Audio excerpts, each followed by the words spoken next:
नमस्कार विद्यार्थी मित्रांनो, मी Shri Katwate sir. Science and technology part first या सब्जेक्टमध्ये त्या ठिकाणी आपण second topic periodic classification of element याच्याबद्दलची माहिती त्या ठिकाणी घेत होतो. आणि यामध्ये माहिती घेत असताना आपण मेंडेलिव्हज क्लासिफिकेशन ऑफ इलेमेंट त्या ठिकाणी बघितलेलं होतं. या मेंडेलिव्हज पिरियडिक क्लासिफिकेशनमध्ये त्या ठिकाणी माहिती घेत असताना आपण मेंडेलिव्हज पिरियडिक लॉ, मेंडेलिव्हज पिरियडिक टेबल, त्याचं स्ट्रक्चर, त्याचबरोबर त्याची मेरिट्स आणि त्या टेबलचे डिमेरिट्स याबद्दलची माहिती त्या ठिकाणी आत्तापर्यंत घेतलेली आहे. आता मेंडेलिव्हज यांनी जे क्लासिफिकेशन दिलं, हे क्लासिफिकेशन देत असताना किंवा त्या ठिकाणी त्यांच्या काळापर्यंत जेवढी मूलद्रव्ये होते, साधारणतः 63 इलेमेंट्स त्या ठिकाणी प्रेझेंट होती. आणि या 63 इलेमेंटचे क्लासिफिकेशन देत असताना त्यांनी त्या ठिकाणी ॲटॉमिक मास नंबर हा त्या ठिकाणी बेस ऑफ क्लासिफिकेशन यूज केला होता. आणि त्यातूनच त्याचा त्या ठिकाणी मेंडेलिव्हज पिरियडिक लॉ प्रेडिक्ट केला होता की तो मेंडेलिव्हज पिरियडिक लॉ काय होता, properties of element are the periodic function of their atomic masses, असा त्या ठिकाणी मेंडेलिव्हज पिरियडिक लॉ होता. आणि त्याच्यावर डिपेंड त्या ठिकाणी मेंडेलिव्हज पिरियडिक टेबल त्या ठिकाणी त्यांनी कन्स्ट्रक्ट केला. आता या ठिकाणी मेंडेलिव्हच्या काळापर्यंत त्या ठिकाणी कुठल्याही प्रकारची इनसाइड ऑफ ॲटम डिस्कवरी झालेली नव्हती. But after the J Thomson discovered the that particular electron, J Thomson यांनी इलेक्ट्रॉनचा शोध लावला आणि मग त्या ठिकाणी ॲटॉमिक नंबर ही संकल्पना त्या ठिकाणी एक base of classification of element ही होऊ शकते असं मत त्या ठिकाणी सायंटिस्ट हेनरी मोसले यांनी 1913 म्हणजे 1913 हेनरी मोसले यांनी एक एक्सपेरिमेंट केला, एक्सरे ट्यूबचा एक्सपेरिमेंट केला. आणि त्या एक्सरे ट्यूबच्या एक्सपेरिमेंटवरून त्यांनी असं लक्षात आलं की या ठिकाणी या ॲटमचं क्लासिफिकेशन किंवा इलेमेंटचं क्लासिफिकेशन देत असताना त्या ठिकाणी इलेमेंटच्या प्रॉपर्टीज ज्या आहेत त्या प्रॉपर्टीज इलेक्ट्रॉन नंबरशी संबंधित आहेत. आणि इलेक्ट्रॉनचा नंबर म्हणजेच ॲटॉमिक नंबर असं आपण म्हटलेलं आहे. So according to that Henry Moseley predict one of the law or the modified the law of Mendeleev's periodic law. Mendeleev's periodic law जो आहे तो त्या ठिकाणी थोडासा मॉडिफाईड केला आणि मग यालाच पुढं नाव देण्यात आलं मॉडर्न पिरियडिक लॉ. आता त्या ठिकाणी according to the Henry Moseley what is the statement of modern periodic law ते आपण त्या ठिकाणी पाहणार आहोत. मग मॉडर्न पिरियडिक लॉमध्ये त्या ठिकाणी विचार काय केलेला आहे की त्या ठिकाणी इलेमेंटच्या प्रॉपर्टीज ज्या आहेत त्या प्रॉपर्टीज ह्या त्याच्या ॲटॉमिक नंबरशी संबंधित आहेत. So according to that he can state that properties of elements are the periodic function of their atomic number. त्या ठिकाणी इलेमेंटच्या ज्या काही प्रॉपर्टीज आहेत त्या प्रॉपर्टीज हे त्या इलेमेंटच्या ॲटॉमिक नंबरचं पिरियडिक फंक्शन असतं. हा त्या ठिकाणी हा लॉ त्या ठिकाणी प्रेडिक्ट केला की ज्या लॉला पुढं काय नाव देण्यात आलं, मॉडर्न पिरियडिक लॉ असं नाव देण्यात आलं. So that is about the modern periodic law. आता on the basis of modern periodic law there is the construction of modern periodic table. आता मॉडर्न पिरियडिक टेबल आधुनिक आवर्त सारणी असं मराठीमध्ये म्हटलं जातं. मग या ठिकाणी मॉडर्न पिरियडिक टेबल असंच का म्हटलं, मोस्टलेस पिरियडिक टेबल असं का नाही म्हटलं, कारण या ठिकाणी हा जो टेबल आहे पिरियडिक टेबल आहे हा मेंडेलिव्हज यांनीच दिलेलाच पिरियडिक टेबल आहे. फक्त तो on the basis of this periodic modern periodic law याच्यानुसार त्या ठिकाणी रिकन्स्ट्रक्ट करण्यात आला आणि म्हणून त्या ठिकाणी आपण त्याला काय नाव देण्यात आलं, मॉडर्न पिरियडिक टेबल असं नाव देण्यात आलेलं आहे. तर त्या टेबलचं जे काही कन्स्ट्रक्शन आहे किंवा त्या ठिकाणी त्याची जी काही स्ट्रक्चर आहे आणि त्याचे कॅरेक्टरिस्टिक आहे ते आपण आता या ठिकाणी पाहणार आहोत. आपण त्या ठिकाणी मॉडर्न पिरियडिक टेबल याचं स्ट्रक्चर त्या ठिकाणी पाहणार आहोत. आता मॉडर्न पिरियडिक टेबल हा हेनरी मोसले यांनी त्या ठिकाणी कन्स्ट्रक्ट केलेला आहे किंवा त्या ठिकाणी रिप्रेझेंट केलेला आहे. आता याला जरी त्या ठिकाणी मोसले यांनी रिप्रेझेंट केला असला तरी त्या ठिकाणी त्यांना त्या टेबलला मोसलेस पिरियडिक टेबल असं कधीही म्हटलं नाही आहे. याचं कारण असं आहे की त्या ठिकाणी this table is the Mendeleev's periodic table. हा टेबल काय आहे तर मेंडेलिव्हचाच पिरियडिक टेबल आहे फक्त त्याच्यामध्ये काही सर्टन चेंजेस जे मेंडेलिव्हच्या पिरियॉडिक टेबलमध्ये डिमेरिट्स होते तेच त्या ठिकाणी डिमेरिट्स रिमूव्ह करून एक नवीन प्रकारचा टेबल रिअरेंज करण्याचं काम त्या ठिकाणी scientist Henry Mosle on the basis of modern periodic law याच्यावर आधारित तो टेबल त्या ठिकाणी प्रिडिक्ट केलेला आहे. आणि म्हणून या ठिकाणी याच्यामध्ये मोसले यांनी त्या ठिकाणी ॲटॉमिक नंबरचा यूज करून हा टेबल रिप्रेझेंट केला किंवा त्या ठिकाणी मॉडर्न पिरियॉडिक लॉ चा उपयोग करून हा टेबल रिअरेंज केलेला आहे म्हणून याला आपण त्या ठिकाणी मॉडर्न पिरियॉडिक टेबल असं म्हणतो, त्यांना की त्या ठिकाणी आपण मोसलेस पिरियॉडिक टेबल असं म्हणत नाही. हे एक त्या ठिकाणी सगळ्यात महत्त्वाची बाब लक्षात ठेवणं आवश्यक आहे.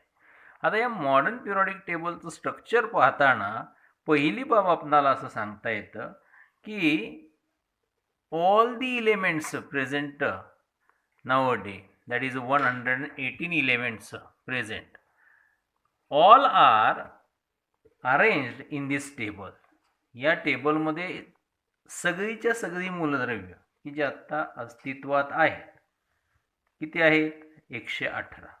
तर हे सगळे 118 मूलद्रव्य या टेबलमध्ये with increasing order of atomic नंबरच्या बेसवर त्या ठिकाणी अरेंज केलेले आहेत. आत्तापर्यंत आपण क्लासिफिकेशन बघितलं, डोबेरायनरचं क्लासिफिकेशन असेल, न्यूलँडचं क्लासिफिकेशन असेल, मेंडेलिव्हचं क्लासिफिकेशन असेल. या क्लासिफिकेशनमध्ये ॲटॉमिक मास नंबरचं इन्क्रीजिंग ऑर्डरनं त्या ठिकाणी एलिमेंट अरेंज केले होते. इथं या टेबलमध्ये पहिल्यांदा त्या ठिकाणी असं दिसतंय की त्या ठिकाणी all the elements are arranged with their increasing atomic number. सगळे एलिमेंट्स त्याच्या ॲटॉमिक नंबरच्या वाढत्या क्रमानुसार किंवा चढत्या क्रमानुसार अरेंज केलेले आहेत.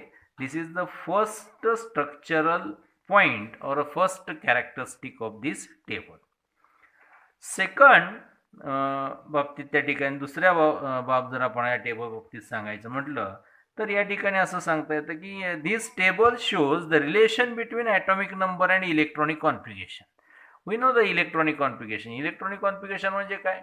Distribution of electron in orbit wise. मग हे इलेक्ट्रॉनचं डिस्ट्रीब्युशन हे कधी करता येईल जर आपल्याला त्या इलेमेंटचा काय माहीत पाहिजे, ॲटॉमिक नंबर माहीत असेल तर त्या ठिकाणी त्याचं इलेक्ट्रॉनिक कॉन्फिगरेशन कळतं. आणि या इलेक्ट्रॉनिक कॉन्फिगरेशननुसार मग या ग्रुप नंबर किंवा पिरियड नंबर हे देखील आपल्याला रिअरेंज केलेले आहे किंवा अरेंज केलेले आहे त्याच्यामध्ये.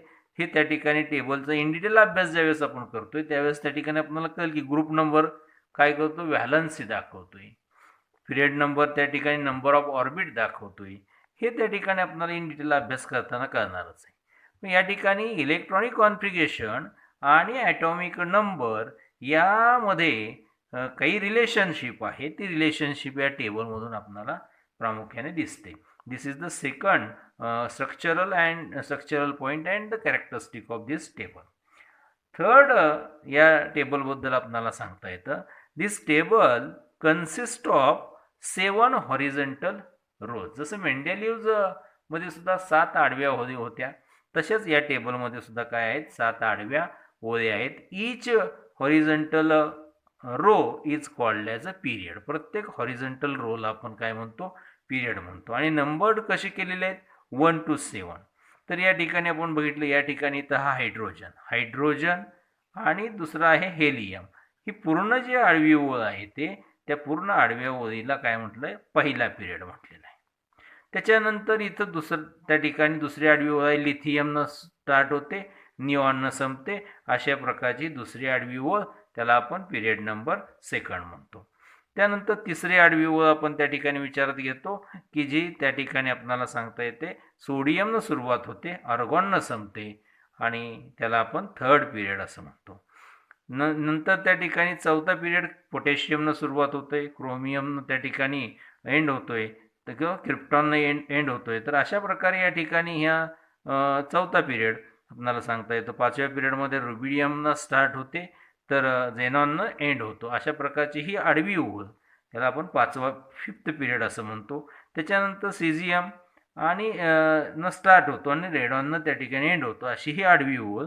त्या ठिकाणी त्याला आपण 6th पिरियड म्हणतो. आणि लास्ट फॅन्सियमनं स्टार्ट होतं आणि ओगॅनननं त्या ठिकाणी एंड होतोय. तर अशा प्रकारचा हा त्या ठिकाणी 7th पिरियड आपल्याला या ठिकाणी सांगता येतो. तर अशा प्रकारचे एकूण 7 हॉरिझॉन्टल रोज या ठिकाणी या टेबलमध्ये आहेत. आणि या 7 आडव्या ओळींना प्रत्येकी एक पिरियड असं म्हटलं, म्हणजे या ठिकाणी या टेबलमध्ये एकूण 7 पिरियड्स आहेत.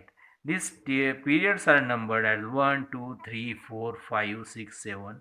अशा प्रकारे या ठिकाणी पिरियडचा नंबर त्या ठिकाणी दिलेला आहे 1 to 7. त्याच्यानंतर जर आपण विचार घेतला तर या ठिकाणी चौथी बाब आपणाला त्या ठिकाणी असं सांगता येते. This table is also contains 18 vertical columns. या टेबलमध्ये जर आपण विचार केला तर या ठिकाणी नंबर केलेले आहेत पहा. 1 2 3 4 5 6 7 8 9 10 11 12 13 14 15 16 17 and 18. अशा प्रकारे एकूण 18 उभ्या ओळी आहेत. So this is the vertical column. हा जो वर्टिकल कॉलम आहे, this each vertical column is called as group. म्हणजे याला हा झाला आहे फर्स्ट ग्रुप, हा पहिला ग्रुप झाला, हा सेकंड ग्रुप झाला, हा third group, fourth group, fifth group, sixth group, 7 group, 8th group, 9th group, 10th group, 11th, 12th, 13, 14, 15, 16, 17 and last 18 group. तर अशा प्रकारे एकूण 18 ग्रुप या ठिकाणी आहेत या टेबलमध्ये. आता या ग्रुपची रोमन अंकांसहित त्या ठिकाणी जर रचना केली असेल तर ती रचना कशी असते, तर ती रचना त्या ठिकाणी असते. या ठिकाणी पहिल्या ग्रुपला नाव दिलं तर फर्स्ट ए ग्रुप, म्हणजे रोमन फर्स्ट लिहिला जातो फर्स्ट ए ग्रुप. तसंच इथं रोमन सेकंड ए ग्रुप. हा झाला ए ग्रुपचे पहिले 2 कॉलम. त्यानंतर 13ला आपण म्हणतो थर्ड ए ग्रुप, 14ला फोर्थ ए ग्रुप, 15ला फिफ्थ ए ग्रुप, 16ला 6th ए ग्रुप, 17ला त्या ठिकाणी आपण 7th ए ग्रुप असं म्हणतो. तर या ठिकाणी फर्स्ट ए पासून ते 7 ए पर्यंत हे एकूण 7 ग्रुप झाले. त्याच्यानंतर या ठिकाणी मिडल जो पार्ट आहे, मिडल पार्टमध्ये बी ग्रुप आहे. मग यामध्ये 12thचा जो ग्रुप आहे किंवा 12th नंबरनं जो रिप्रेझेंट केला आहे त्याला फर्स्ट बी म्हटलं जातं. 11thला त्या ठिकाणी फर्स्ट बी हा 12thला म्हटलं जातं. 11thला आपण सेकंड बी असं नाव देतोय. त्याच्यानंतर जर विचार केला आपण तर त्या ठिकाणी हा जो थर्ड कॉलम आहे त्या ठिकाणी थर्डला आपण थर्ड बी असं म्हणतो, फोर्थला फोर्थ बी, फिफ्थला फिफ्थ बी, सिक्स्थ बी, 7th बी, 7 बी पर्यंत या ठिकाणी बी कॉलम संपतो. आता राहिला इथं 8 नंबर ग्रुप, 9 नंबर आणि 10 नंबर. या तिघांना एकत्रितरित्या आपण त्या ठिकाणी 8th ग्रुप असं म्हणतो. या ठिकाणी मेंडेलिव्हज पिरियॉडिक टेबलमध्ये ही पॉईंट आउट केलेलं आहे पहा, की या ठिकाणी ह्याला एकत्रितपणे काय म्हटलं जातं, 8th ग्रुप असं म्हटलं जातं. तर अशा प्रकारे या ठिकाणी याची अरेंजमेंट देखील त्या ठिकाणी जर 18 ग्रुप आपण रोमन ह्याच्यामध्ये जर अंकामध्ये मांडण्याचा प्रयत्न केला तर ते एकूण 16 ग्रुप होतात. म्हणजे कसे होतात, फर्स्ट ए पासून 17 ए म्हणजे त्या ठिकाणी 7 ए पर्यंत. तर जर विचार केला तर फर्स्ट ए पासून 7 ए म्हणजे 7 ग्रुप झाले. त्यानंतर फर्स्ट बी पासून 7 बी पर्यंत म्हणजे ते 7 झाले, 7 अधिक 7 14. त्याचबरोबर त्या ठिकाणी 8, 9 आणि 10 हा तिन्ही ग्रुपचा मिळून एक ग्रुप, 14 आणि 1 15, याला 8वा ग्रुप असं म्हटलं जातं. आणि लास्टली त्या ठिकाणी हा 18वा ग्रुप त्या ठिकाणी आपण विचारात घेतो, त्याला आपण त्या ठिकाणी 0 ग्रुप असं म्हणतोय किंवा इनर्ट गॅस इलेमेंटचा तो ग्रुप असतो, 0 ग्रुप असं म्हणतो. तर अशा प्रकारे हा एक ग्रुप, 0 ग्रुप एक, 8वा ग्रुप एक आणि 7 अधिक 7 14 अशा 16 ग्रुपमध्ये त्या ठिकाणी आपण या 18 ग्रुपला त्या ठिकाणी मांडता येऊ शकतं किंवा मांडलेलं आहे. आता ह्या ठिकाणी या टेबलमध्ये ते काही रिप्रेझेंट केलेलं नाही आहे, पण त्या ठिकाणी लक्षात ठेवा की हे टेबल अशाही पद्धतीनं काही ठिकाणी तुम्हाला दिसेल. त्याच्यानंतर आपण जर विचार केला तर या मध्ये जे काही 7 रो आहेत, यामध्ये जर विचार केला ह्या 7 रो आहेत. हे 7 रो म्हणजे प्रत्येकी एक एक पिरियड. याच्या व्यतिरिक्त ह्या 7 रो असतील, 18 ग्रुप असतील, याच्या व्यतिरिक्त या टेबलमध्ये आणखी काय दिसतंय तुम्हाला? तर याच्या तळाला 2 अशा आडव्या ओळी आहेत. म्हणजे 7 ओळी तर आहेतच, पण याच्या तळाला आणखी काय दिले? 2 आडव्या ओळी दिलेल्या आहेत. So these that is 2 series, या 2 सेरीज आहेत. या ठिकाणी हे काही सेपरेट, याला आपण काही पिरियड वगैरे म्हणत नाही, काय याला सेरीज असं म्हणतो. पण हे सेरीज म्हणजे काय आहे? तर या ठिकाणी हा 6वा पिरियड जो आहे, त्या 6व्या पिरियडमध्ये जो बॅरियम आहे 56 ॲटॉमिक नंबर असतो त्याच्यानंतर या ठिकाणी एक स्टार दिलेला आहे. त्या स्टारमध्ये काय लिहिलं आहे? 57 to 71 अशा प्रकारे त्या ठिकाणी सिम्बॉलिक ॲटॉमिक नंबर त्या ठिकाणी दिलेला आहे. म्हणजे काय? तर या स्टारची जागा म्हणजे काय? तर या ठिकाणी इथून या लॅन्थेनियमपासून ते या LU पर्यंतचे जे काही 57 ते 71 पर्यंत ॲटॉमिक नंबर असणारे इलेमेंट या ठिकाणावरून काय केलं? जरा त्या ठिकाणी बाजूला काढलेले आहेत. Because of its certain different property than that of this elements. या इलेमेंटमध्ये असणाऱ्या काही प्रॉपर्टी आणि या इलेमेंटमध्ये असणारे काही प्रॉपर्टी, कारण हे रेडिओ ॲक्टिव्ह इलेमेंट्स आहेत. ही राहिलेली रेडिओ ॲक्टिव्ह इलेमेंट नाही आहेत, त्यामुळे यांना या ठिकाणी थोडंसं काय केलं? या पॉईंट याच्यामधून काय केलं? बाजूला काढलेले. तसंच या ठिकाणी 7व्या पिरियडमध्ये 88ला त्या ठिकाणी रेडियम येतं आणि त्याच्यानंतर 89 ते 103 पर्यंतची जी मूलद्रव्ये आहेत, या मूलद्रव्यांना या ठिकाणी सेपरेट काढलेले आणि ते त्या ठिकाणी इथं मांडलेले, कारण हेही कसे आहेत? रेडिओ ॲक्टिव्ह इलेमेंट्स आहेत. आणि म्हणून या ठिकाणी या इलेमेंटचा एक वेगळीच सेरीज तयार होते. आणि मग या ठिकाणी असे हे सेरीज तरी पण आणि जरी हे असे सेरीज असली तरी या ठिकाणी हे इलेमेंट आहेत कुठले? ह्या 6व्या ग्रुपमधले आणि 6व्या पिरियडमधले आणि 7व्या पिरियडमधलेच हे त्या ठिकाणी इलेमेंट्स आहेत. त्यामुळे पिरियड एक्सटेंड होतील जर हे त्याच्यामध्ये आपण इम्प्लांट केले तर. पण त्या ठिकाणी टेबल एक रिअरेंज करताना त्या ठिकाणी एक बाब लक्षात घेतली होती की त्या ठिकाणी त्यांचं प्रॉपर्टी ही सारख्या येतात, तर त्यांना सेपरेट काढलं. त्यांना एक विशिष्ट असा गुणधर्म आहे, रेडिओ ॲक्टिव्हिटी असं त्याला म्हटलं जातं. तो गुणधर्म त्यांच्याकडे असल्यामुळे तो त्या ठिकाणी इतर इलेमेंटपेक्षा वेगळा आहे म्हणून थोडासा बाजूला काढला. पण एक्झॅक्टली ते त्या पिरियडमधलेच त्या ठिकाणी ते इलेमेंट्स आहेत. तर अशा प्रकारचे मग या सिरीजना काय नाव आहे? लॅन्थेनाइड सिरीज. लॅन्थेनाइडनं सुरुवात झाली म्हणून लॅन्थेनाइड सिरीज आणि ॲक्टेनियमनं सुरुवात झाली म्हणून ॲक्टेनाइड सिरीज. म्हणजे या ठिकाणी या टेबलमध्ये आपणाला या 7 पिरियड व्यतिरिक्त आणखी 2 आडव्या ओळी आहेत. त्या प्रत्येक ओळीला आपण लॅन्थेनाइड सिरीज आणि ॲक्टेनाइड सिरीज असं म्हणतो की जे टेबलच्या बॉटमला प्लेस केलेले आहेत. That is the one of the characteristic of this table. या टेबलचं हे काय आहे? कॅरेक्टरिस्टिक आहे. नेक्स्ट या ठिकाणी हा जो एंटायर पिरियडिक टेबल जो आहे, हा पूर्ण पिरियडिक टेबल हा एकूण 4 ब्लॉकमध्ये डिव्हाइड केलेला आहे. मग जर आपण विचार केला तर फर्स्ट आणि सेकंड ग्रुप जर बघितला इथला, तर फर्स्ट आणि सेकंड ग्रुप हा कशाला दाखवलेला बघा इथं? यस ब्लॉकनं दाखवलेला आहे. फर्स्ट आणि सेकंड जो ग्रुप आहे, हा फर्स्ट ग्रुप आणि हा सेकंड ग्रुप ह्या कशाला दाखवलं? तर यस ब्लॉकनं दाखवलेला आहे. त्याच्यानंतर इथं जर आपण विचार केला तर या ठिकाणी 13 पासून 18 पर्यंतचा जो काही भाग आहे हा कशानं दाखवलेला आहे? पी ब्लॉकनं दाखवलेला आहे. त्याच्यानंतर 3 पासून 12 पर्यंतचा जो काही पार्ट आहे याला आपण डी ब्लॉक असं म्हणतो. आणि शेवटी ज्या 2 सेरीज आपण सेपरेट सांगितल्या त्यांना आपण एफ ब्लॉक असं म्हणतो. म्हणजे या ठिकाणी हा जो टेबल आहे, हा टेबल एकूण 4 खंडांमध्ये, ब्लॉक्स म्हणजे खंड, त्या खंडांमध्ये काय केलेलं आहे? विभागलेलं आहे. मग कोणते ते खंड? तर आपण असं म्हणतो yes block, P block, D block, F block. अशा प्रकारे या ठिकाणी या 4 ब्लॉकमध्ये हा टेबल काय केलेला आहे? डिवाइड केलेला आहे. That is the one of the characteristic of structural property of this modern periodic table. आता त्याच्यानंतरचा भाग आपल्याला त्या ठिकाणी सांगता येतो की या टेबलच्या बाबतीत ज्यावेळेस आपण विचार करतो, हे जे इलेमेंट्स आहेत, हे इलेमेंट्सचे सुद्धा त्या ठिकाणी या टेबलमध्ये प्रकार केलेले आहेत. There are 4 types of elements present in this table. या टेबलमध्ये असणारे जे काही इलेमेंट्स आहेत, हे इलेमेंट्स त्या ठिकाणी 4 प्रकारचे आहेत. जर आपण विचार केला तर फर्स्ट आणि सेकंड ग्रुप, त्याचबरोबर फर्स्ट सेकंड ग्रुप, त्यानंतर 13 पासून 17 पर्यंत, हा जो काही ग्रुप आहे, हे जे काही इलेमेंट्स आहेत म्हणजे कुठले, पहिला दुसरा ग्रुप, 13 14 15 16 17 असे एकूण जे ग्रुप आहेत, ह्या ग्रुपमध्ये असणारे जे इलेमेंट्स आहेत, या इलेमेंट्सना त्या ठिकाणी नॉर्मल इलेमेंट्स असं म्हटलं जातं. म्हणजे हे पहिले 2 ग्रुप आणि इथले हे एकूण 5 ग्रुप, असे 7 ग्रुप जर विचारात घेतले तर हे सगळे नॉर्मल इलेमेंट्स आहेत.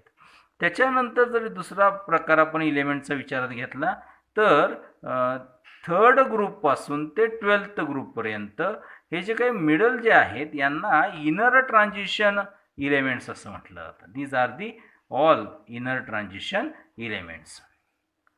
त्याचबरोबर त्या ठिकाणी तिसरा पार्ट आपण बघतो तो म्हणजे हा लास्ट कॉलम जो आहे 18th वन.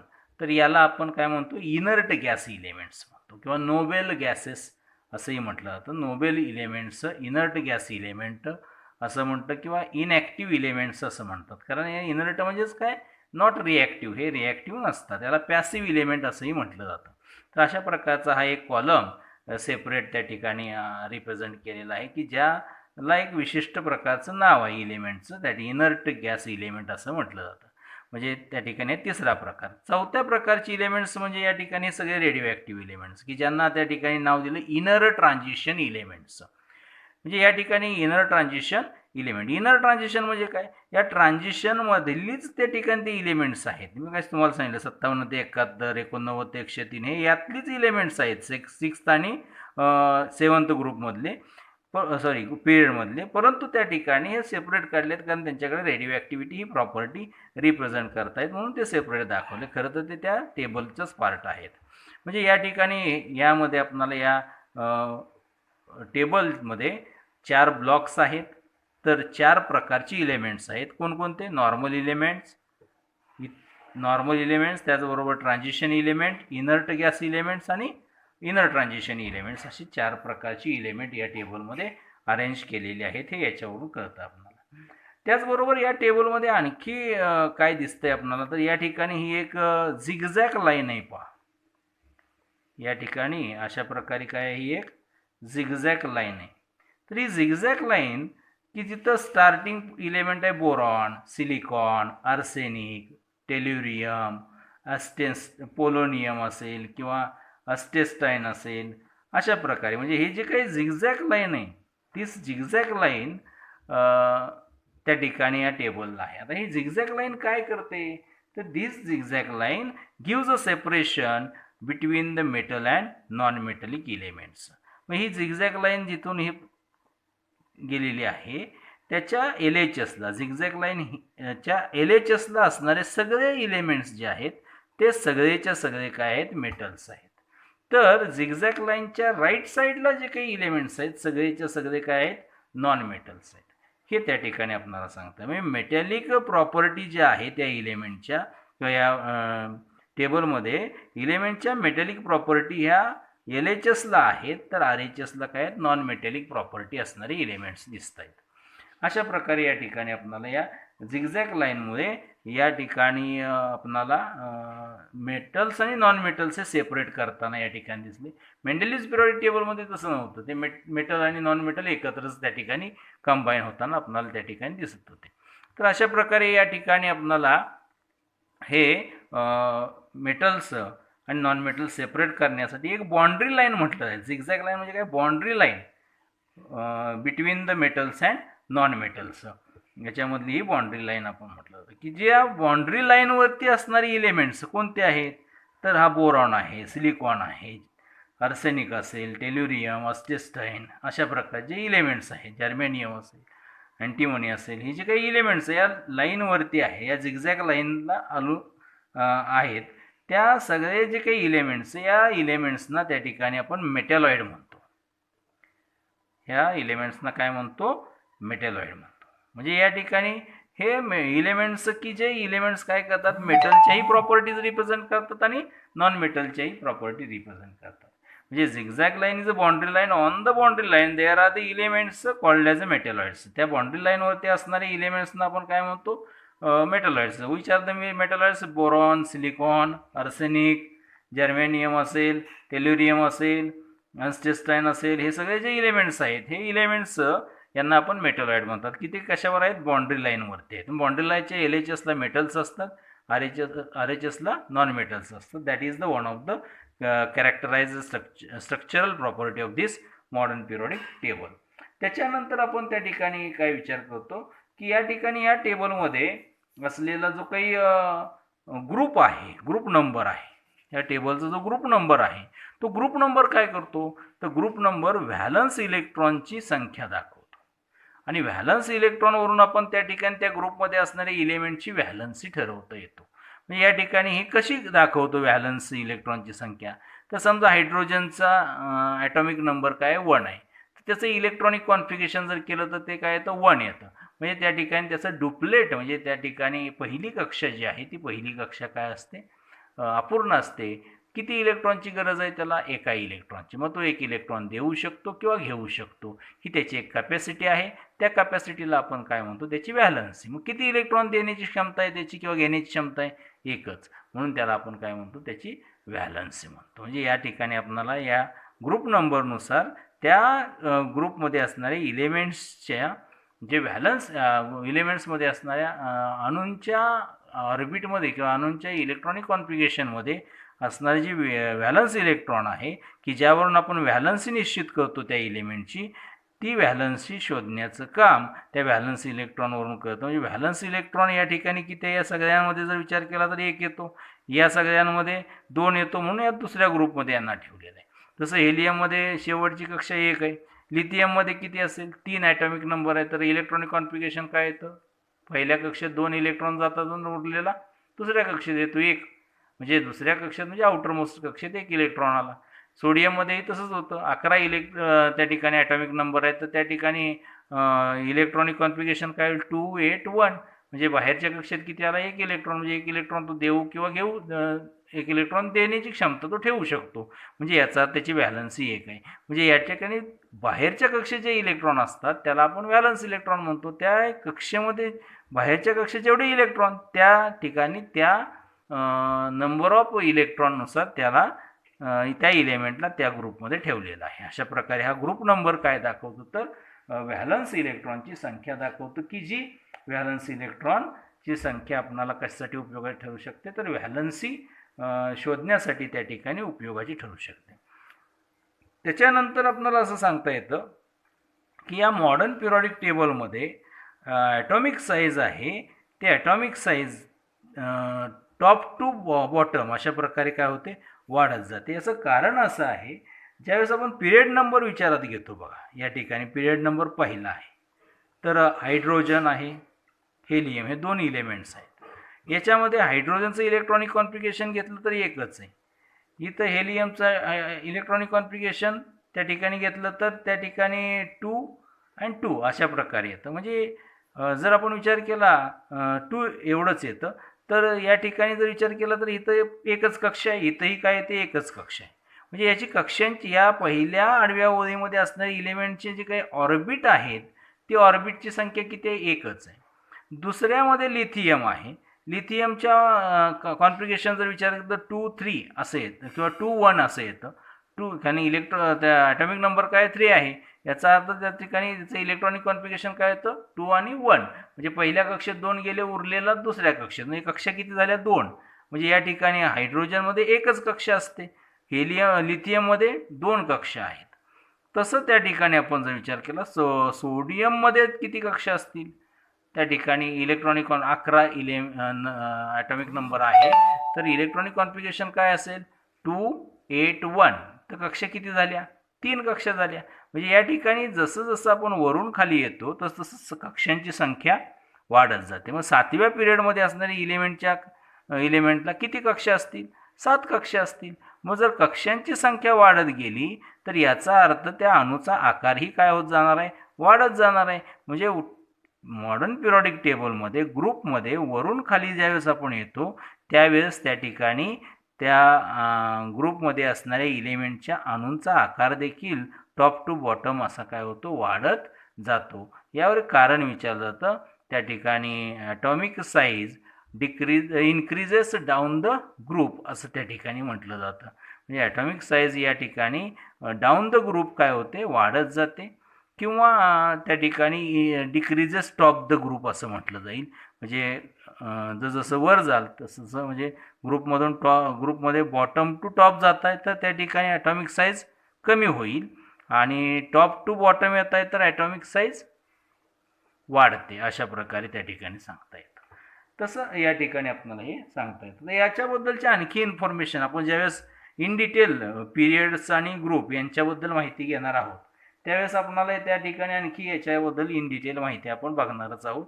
ही त्या ठिकाणी एक स्ट्रक्चरल इन्फॉर्मेशन आहे या मॉडर्न पिरियडिक टेबलची, ती या ठिकाणी आपल्याला सांगता येते.